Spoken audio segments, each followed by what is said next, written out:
Yes, fellow fish lovers, welcome back to the channel. You're watching Big Fish Lad, and today we're going to talk about the different ways to filtrate your fish tank.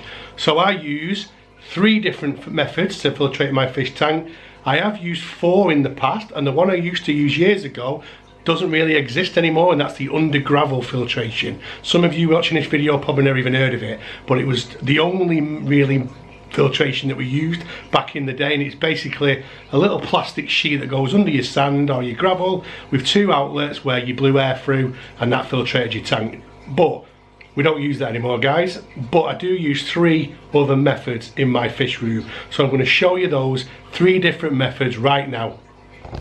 This is the first one, guys, and this is probably the one that I would recommend anybody does if they can, and that's the external filter. So the way an external filter works is it's a canister.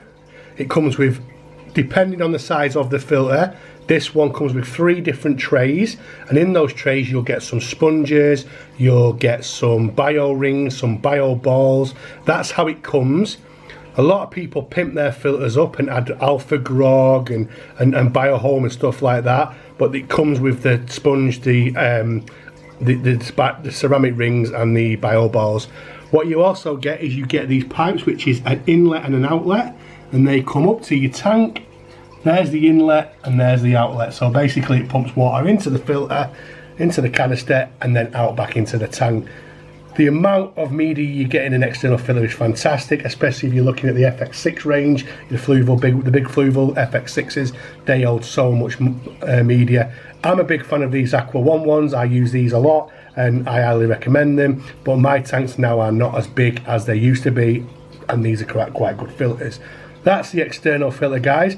Another method is this method, and that's the internal filter. So the way an internal filter works is that you put it inside your tank. This one in particular has got three compartments, and it's just full of sponges. You also get a motor at the top with it, and I've put the spray bar on. You don't have to have the spray bar on, but then obviously it pumps water through the sponges that are in the canister, the mini canisters, and then out of the water, which I have as a flow. But yeah, the spray bar just controls that flow for me. This is an APS one, and it's quite a big one because it's quite a big tank. The other type of internal is the ones that come in the tank. So this is actually siliconed into the tank, and again it's the same format as the other internal. It's a bigger one, to be honest. If you're looking at it, it's quite a big filter. It has that outlet motor. So there's 2 compartments inside there. On one side you've got the motor and the heater, so it's great because you can put the heater inside these, and then you've got different sponges all the way down that.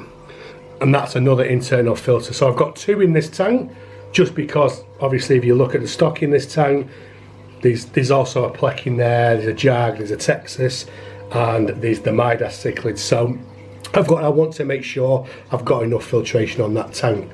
And the other type of filtration is the good old simple sponge filter.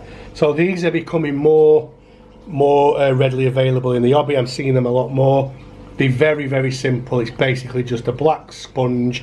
You have a pump, so the pump's under there, and basically you have air line that goes to both of them and filtrates your tank, and they're very simple. The reason I've got this pair of Cubans, the reason I've got them in there is if they spawn, the internal filters or the external filters will suck the young up, whereas these won't suck the young up because it's just a sponge in the tank. They're really cheap, but they are really effective, and that's the sponge filter, guys. So they're my ways of filtrating and filtration on my tank, and I would highly recommend any of those, guys. Obviously you have to measure what you're putting in there against your litres in your tank, and that's what's great about a lot of these filters, whether they be sponge all the way up to a canister. They tell you how many litres they can cope with, which is fantastic. But yeah, I have great water on all of those different techniques, guys, so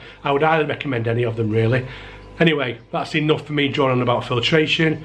Thank you for watching, guys. If you do like my content or any of my other videos and you do watch, please click the subscribe button because it'll be doing a massive favour. Click the bell, And thank you to anybody who's already subscribed, anybody that likes my videos, anybody that comments, and I'll see you all on the next video.